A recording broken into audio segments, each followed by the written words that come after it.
सदाशिवसमारम्भाम् शङ्कराचार्यमध्यमाम् अस्मदाचार्यपर्यन्ताम् वन्दे गुरुपरम्पराम्। हरिः ओम् श्रीगुरुभ्यो नमः। हरिः ओम्.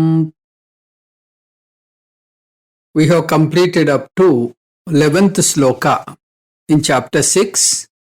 Today we have to start with 12th sloka. We'll do the quick recap of what we have completed in the previous class. Paramatma talked about the internal sadhanani, antaranga sadhanani. That is the sadhanas just before the meditation. One is desam, the place of meditation. The place of meditation must be secluded. It should not be thronged by people. The person must be alone while doing the meditation. He should not gather people and then do meditation. It is not like a bhajan. That is called ekanta pradesham and ekaki. Solitary place. And he should do alone. Then the place must be spiritually ambient. The place must trigger the spiritual feeling in the sadhaka. It should have the God photos. It should be suchau dese. Suchau dese means pure. It should not give any odd smells. So, the place must be pure enough to trigger the spirituality in the sadhaka. That is very important. Three things in the pradesham or the place of meditation. One is ekanta pradesham. Second is ekaki. Then adhyatmika pradesham. Purified by spiritual ambience. The second aspect we have discussed is kalam. Though this particular aspect is not discussed by Paramatma, we discuss it because this is also a part of the antaranga sadhanani. The time we have to choose in such a way that we have that sattvic mind. The rajasic mind is not good for meditation because you think of external things. When you have a rajasic mind, the mind wavers on things outside. So that is not appropriate time. So sattvic kale. So you have to choose the time where your mind is predominantly sattvic. So in the daytime, you are busy doing your activities. So the mind will be predominantly rajasic. In the night, you feel like sleeping, so it is more tamasic in nature. So early morning when you get up, all your previous worries, previous thoughts, they are resolved in your sleep. The new thoughts and new worries are yet to come. So that is the right time, sattvic time, the Brahmi Muhurta is the right time for meditation. Then how long do you have to meditate? You have to meditate 15 to 20 minutes. That time is prescribed so that you can have sakara Ishvara Dhyanam, Saguna Ishvara Dhyanam. You have to choose your Ishtadaivam and do Manasika Puja. Ashtanga Puja you can perform mentally, and that is the meditation. And then after kalam, we have what is known as asanam. Asanam is prescribed in this particular chapter as a three-layered asanam. This asanam is basically sitting, where to sit.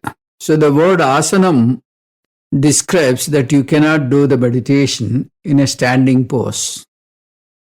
If you do meditation in a standing pose, you may fall off because of the sleep and you may hurt yourself. So, meditation is necessarily performed in a sitting posture, preferably on the floor. If you cannot sit on the floor, you can also sit on a chair, hanging your legs down. Then Paramatma prescribed 3-layered asana. The asana consists of 3 layers. The lowest layer is Darbhasanam. Darbhasanam is made up of darbhas, the sharp grass, sharp and long grass. The sharpness of the grass refers to Kushagra Buddhi, the sharpness of the mind. Then the second layer is Ajinam. You have to spread on the Darbhasanam the deer skin. Deer is supposed to be very pious and very good for meditation. Deer skin is supposed to be very good for meditation. On the top of the deer skin, you have to spread a soft cloth. So 3 layers. One is Darbhasanam, Ajinam, and Chailam. Chailam means soft cloth. This is the order. You should not reverse the order. If you reverse the order, Darbhasana will be on the top and it will prick you and will not allow you to do the meditation. So this is how you have to arrange. But then you may question, where do I get this deer skin? You need not get deer skin. It is only the spirit that you have to take. The spirit is the asana must be comfortable enough so that you can sit during the meditation without any diversion, without any discomfort from the asanam, from your seat. The asana must not be too high, nor it should be too low. If it is too high, you fall off. If it is too low, the creatures may, it will crawl onto your body and then it will create problem. So, it should not be too high nor it should be too low. So, this is the thing one has to observe. And this meditation you have to do daily. It is not once in a while. Every day, satatam. Satatam means every day you have to do this meditation. The purpose of the meditation is to purify the antakaranas, purify the mind, and broaden the mind and get one focused concentration, which is required for learning jnanam, learning Atma Vidya. So this is the advantage we have. So after asanam, the posture is discussed. This is the 4th item. Desam is over, kalam is over, asanam is over. Now sarira sthiti, the posture of the body. Samam kaya sirogrivam. This is the word used here. Samam kaya sirogrivam means the trunk. Kaya means a trunk. From the neck till the buttocks. The body is called kayam. Then siraha means face. Grivam is neck. So all the 3 must be in one single straight line. They should not be bent. And they should be perpendicular to the floor. So this is what one must observe. They must be perpendicular to the floor and they must not be bent, and then you can perform the meditation. Then the 5th one is prana samyam. Pranasamyam means you have got inhalation and exhalation. Both you must equate. Ida and Pingala. Both breathings must be smoothened and they must be even. Even means you should breathe equally from both the nostrils. This you can achieve by pranayama and prana vichanam. Prana vichanam means you have to observe. You should be aware of your breathing.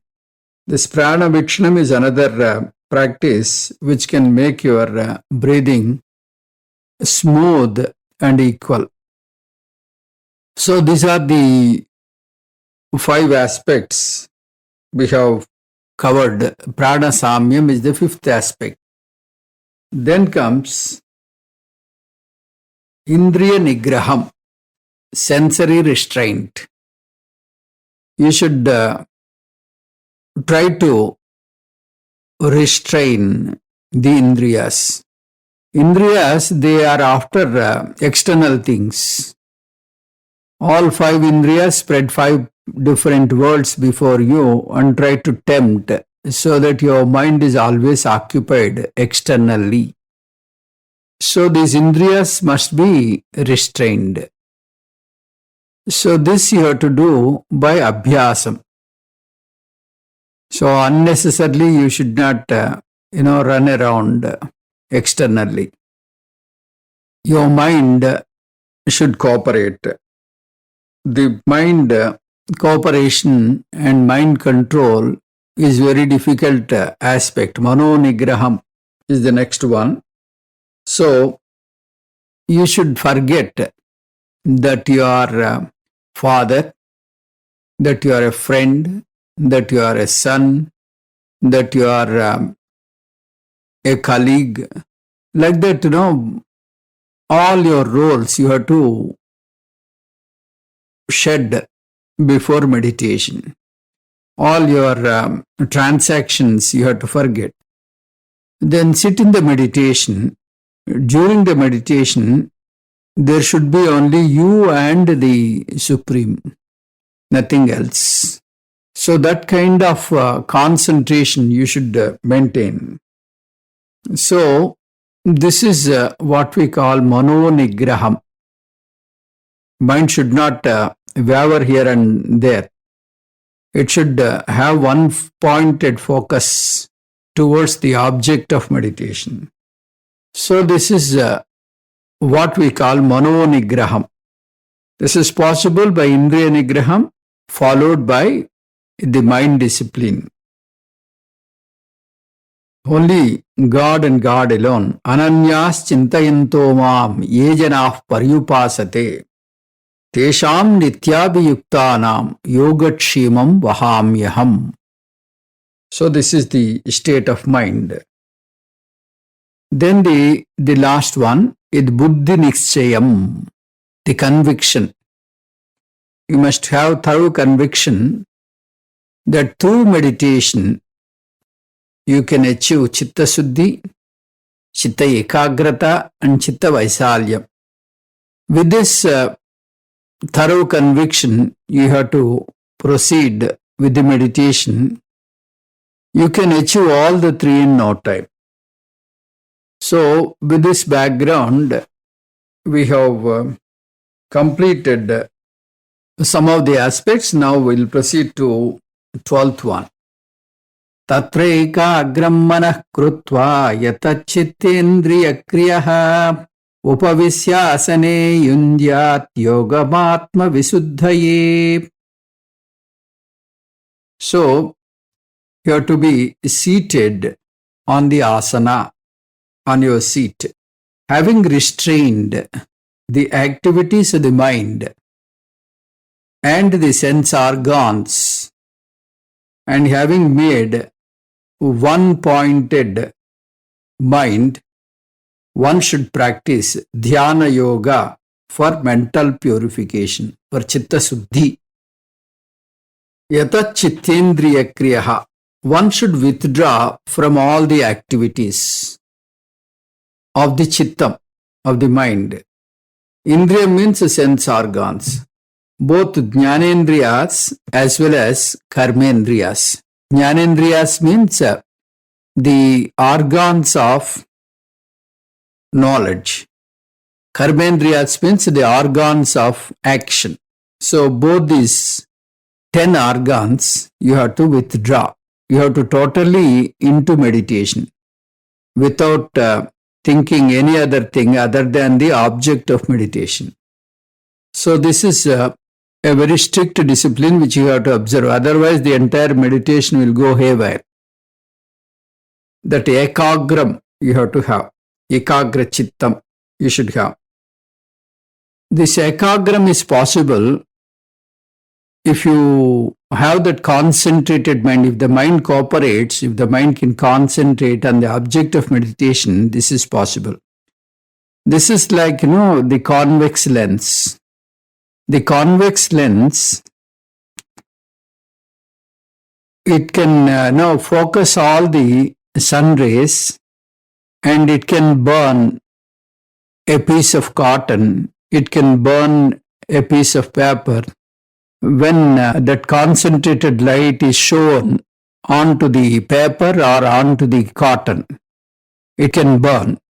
So that way, the mind which is free from external things, the mind which is free from outside things, now that energy must be spent on the object of concentration.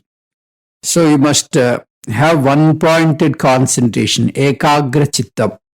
So with that ekagra chittam, you should do saguna isvara dhyanam. All this is for what? Atma visuddhaye. Atma visuddhaye means this is for purification of the mind. Purification of the mind is required for learning Atma Vidya. So what is this purification of the mind? We have two impurities in the mind. What is called malam, the other one is called vikshepam. What is malam? Malam means mind will have so many shades like kamam, krodham, lobham, moham, madam, matsaryam, ragam, dvesham. These are all impurities. We must purify the mind from these impurities. And also, we must have one-pointed concentration. Mind is having vikshepam. Vikshepam means it is having it always hovers around. It will not concentrate on a particular thing. It keeps on moving from object to object. So that is the very nature of the mind. Now you have to bring the mind concentrated on a particular object, on a particular target. So by this you can achieve one-pointed concentration. Your mind will not go here and there. So this is the advantage. Mala vikshepa rupa asuddhi nivrutyardham dhyanabhyasaha. So the dhyanam is to ward off malam and vikshepam. So once you achieve this cleansing of malam and vikshepam, then you are ready for jnanam. You got jnana yogyata. You are a sadhana chatushtaya sampanna. So at this stage, you have to approach a Srotriya Brahmanishta Guru and seek the Atma Vidya and learn the Atma Vidya consistently for a long period. That is called Sravanam Mananam Nididhyasanam. This Sravanam Mananam Nididhyasana you have to do for a consistently long time. Samam kaya sirogrivam dharayan achalam stiraha samprekshan asikagram swam disaschan avalokayan. This is sloka number 13. So here Paramatma is talking about the asana sthiti, that is Sarira sthiti. Paramatma talks about the Sarira sthiti, how your body should be. So he talks about three things: Kayam, Shiram, and Grivam. Kayam means the trunk, Shiram, Shiraha, Kayam, Shiraha, and Grivam. Kayam means the trunk, Shiraha the face, Grivam is the neck. So all the three must be in one straight line. They must not be bent. Then keeping everything in one straight line and perpendicular to the floor, you have to sit and then do meditation. You should not lean towards the wall, nor you should bend your body. You have to keep it erect and then do the meditation. So this is about Sarira Sthiti. Then after achieving Sarira Sthiti, what you have to do? Dharayan swam nasikagram sampekshya. Disascha avalokayan. So without looking here and there, without having your, without allowing the mind to hover around, Dharayan swam nasikagram samprekshya. So you have to concentrate on the tip of the nose. This is only an idea. On the tip of the nose means you have to concentrate in such a way that the mind should not go here and there. Here the nasikagram means whose nasikagram? That is again another question. Do you have to call somebody and sit before you and look at that person's nose? No. Swam nasikagram, your own tip of the nose. That means you have to do it alone, not with somebody in your presence. The meditation must be performed alone, ekaki. So this is swam nasikagram, your own tip of the nose. The idea of this is not exactly the tip of the nose. You have to have some point to concentrate. So this is the idea. So here the target is given as the tip of the nose. Not necessarily you have to keep the tip of the nose only, because if you keep on looking at the tip of the nose, you may get headache also. So what you have to understand is the spirit. The concentration is the thing mentioned here. So you can have the absolute concentration on your Ishtadaivam and then focus your mind onto the Ishtadaivam and then proceed with the meditation. So this is the idea. Like we have the asana. In that asana, the Krishnajinam is mentioned. There also the spirit is important. You need not, go around and try to get the deer skin. To kill a deer is,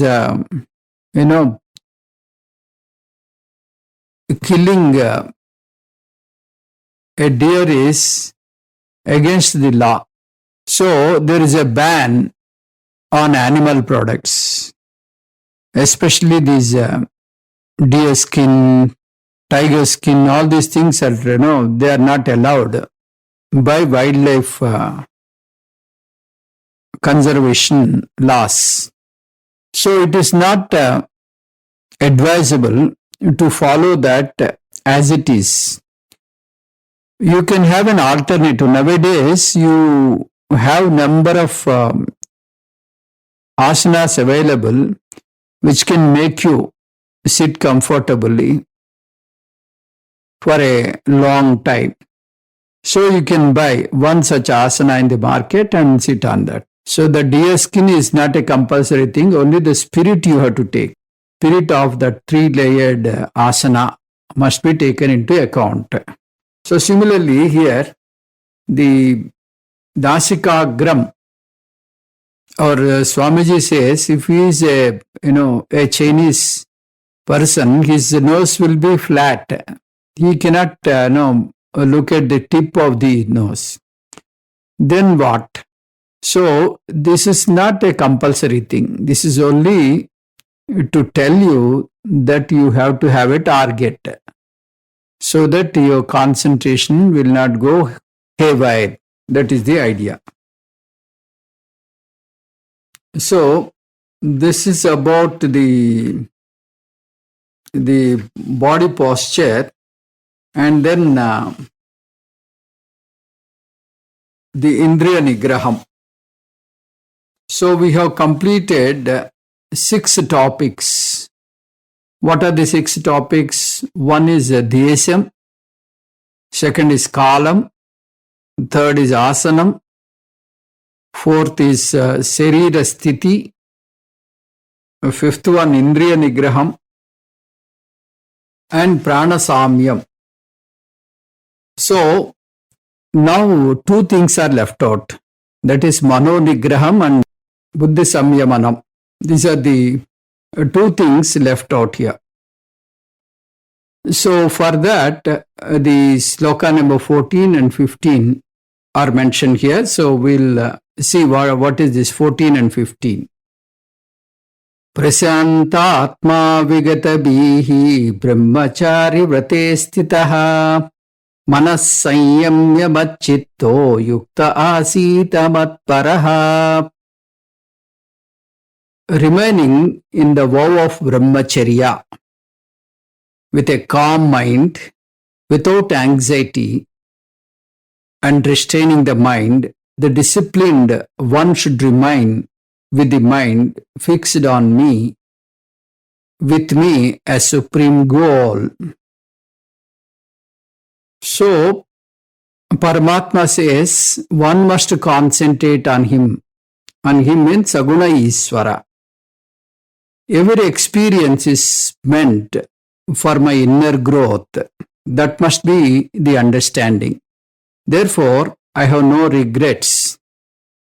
The main problem for mind control or mind regulation is the mind thinks of the past or it worries about the future. If you understand that every experience is meant for my inner growth, then you keep on refining yourself and try to grow, then the past will help you to grow spiritually. I surrender all my past experiences and future worries unto God before meditation, and then do the meditation concentrating on Saguna Iswara. That is very important. You should not have any other thoughts. So this is the very purpose of meditation. So if the past is very bad and it really troubles you, thinking of the past, you cannot concentrate.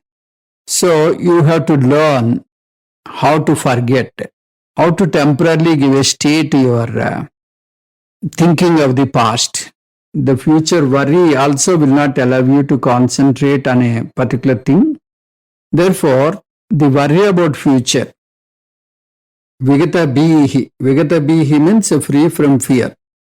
Fear of what? Fear of the future and fear of the past.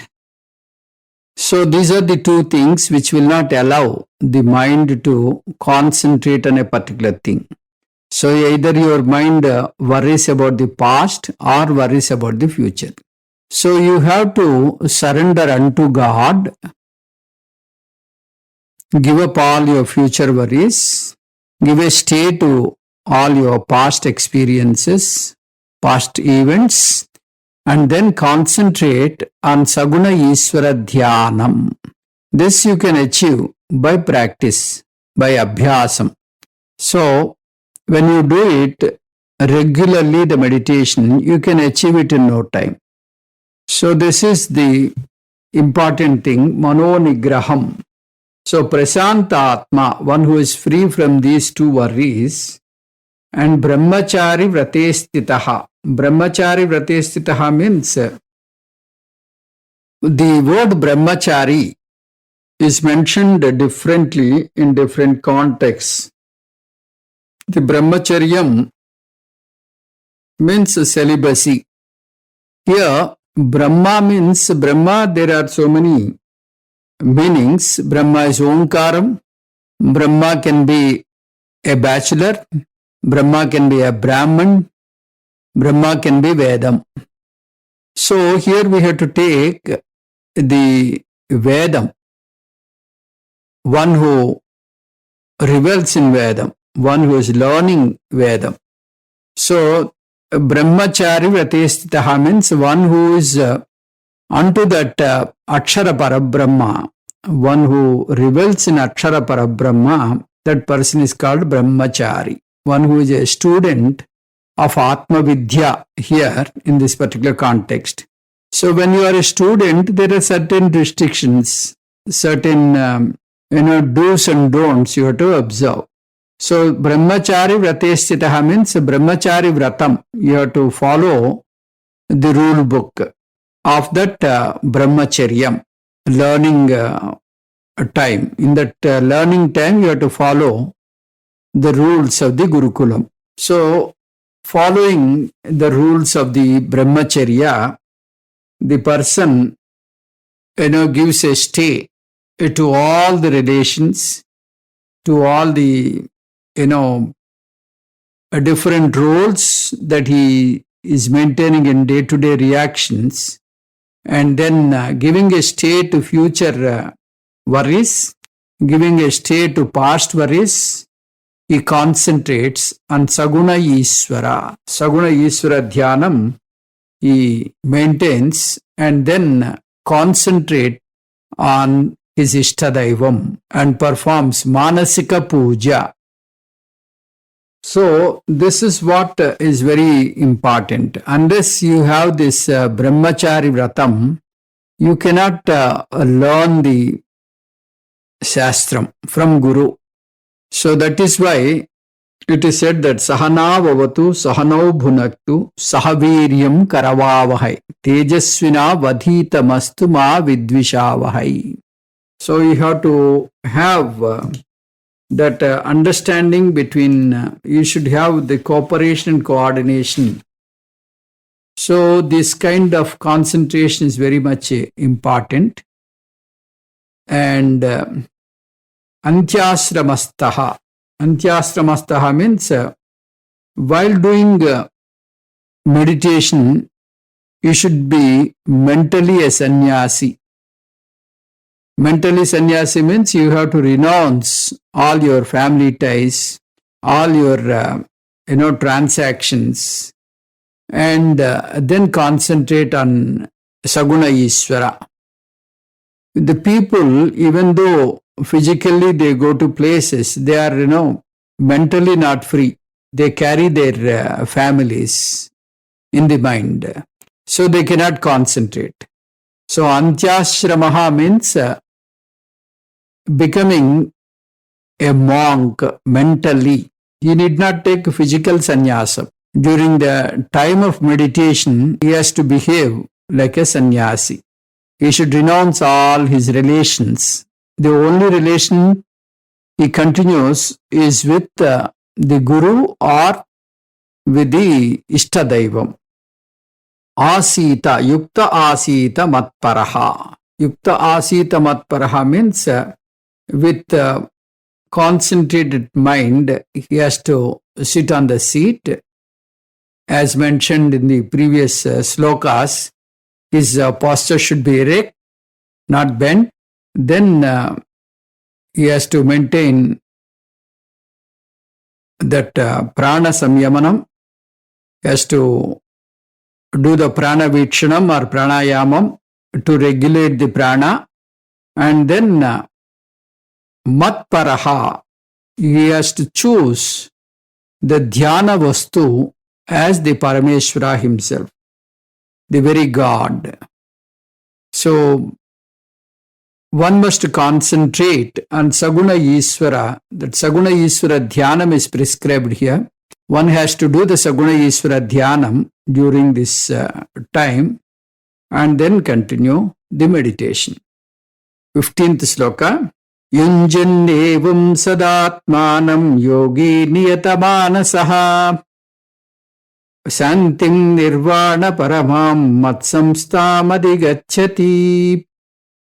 Thus, engaging the mind constantly with a restrained mind, the yogi, the meditator, attains peace which belongs to me and which culminates in liberation.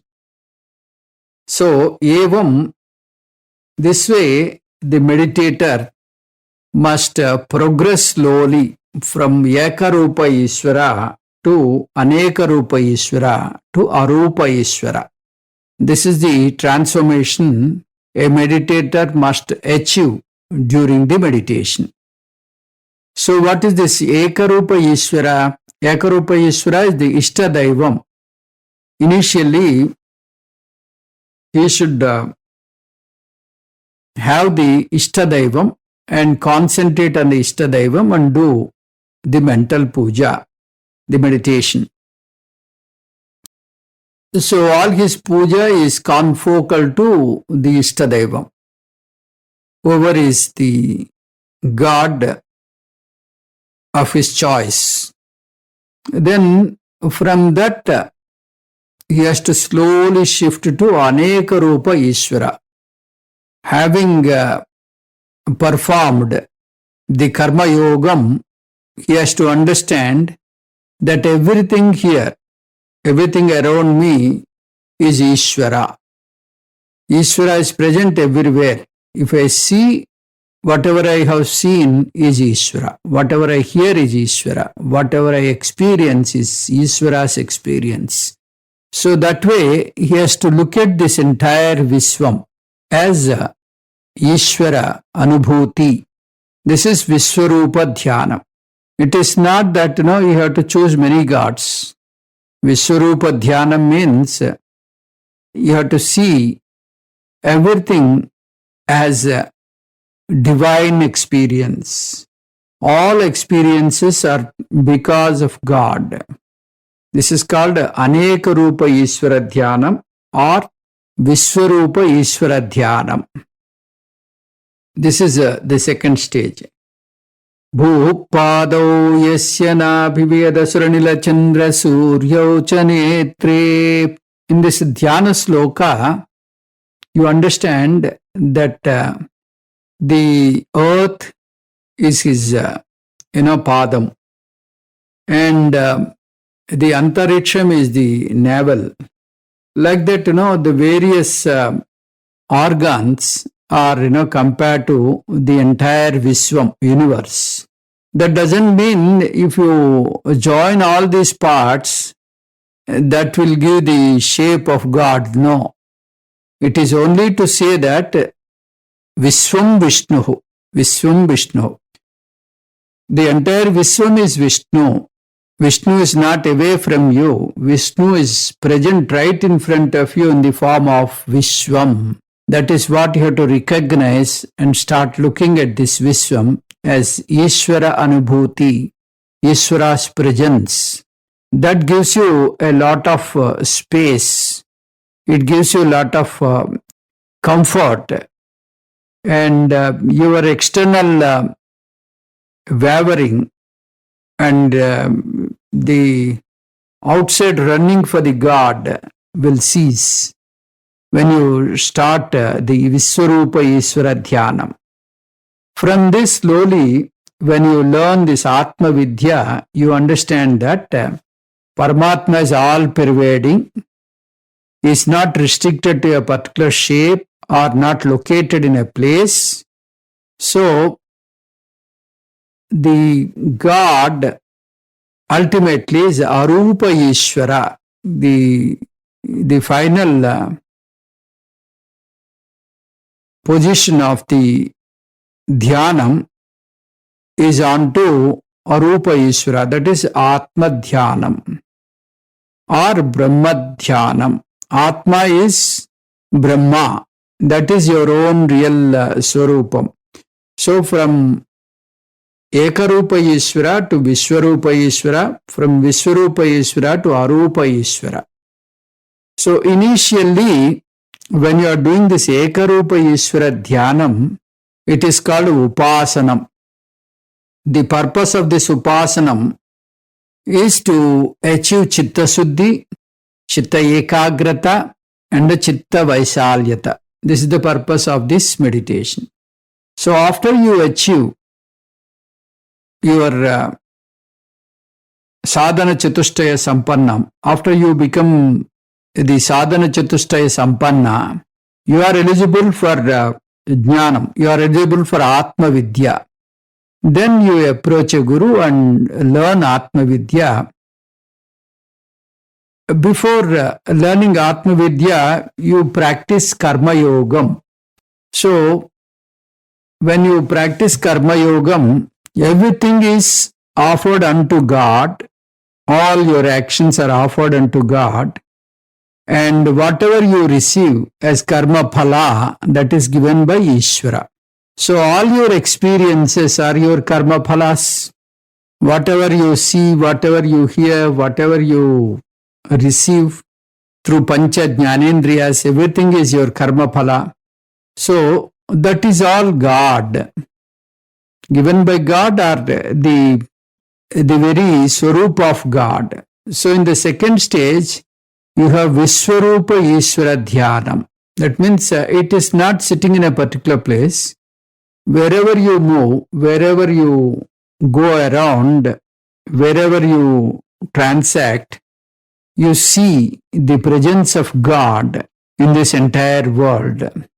Sarvam Ishvaramayam. This is a beautiful experience, a beautiful feeling. You feel the divinity everywhere. So this gives you a great comfort. And from this, you have to slowly move on to Atma, which is not having any Rupa, Arupa Ishvara Dhyanam. When you do this Arupa Ishvara Dhyanam, you know the Atma Lakshanani. So you can concentrate on Atma Lakshanas and do the meditation. This meditation is again 24/7. While you are doing transactions, you must revel on Atma mentally. At the back of your mind, you have to understand that you are Atma. If there is any crisis, then you have to question yourself, is this crisis pertaining to Atma or pertaining to body, mind, sense complex? If it is not pertaining to Atma, you need not worry.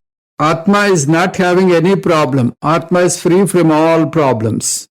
So Atma is ever peaceful, ever happy, ever secure.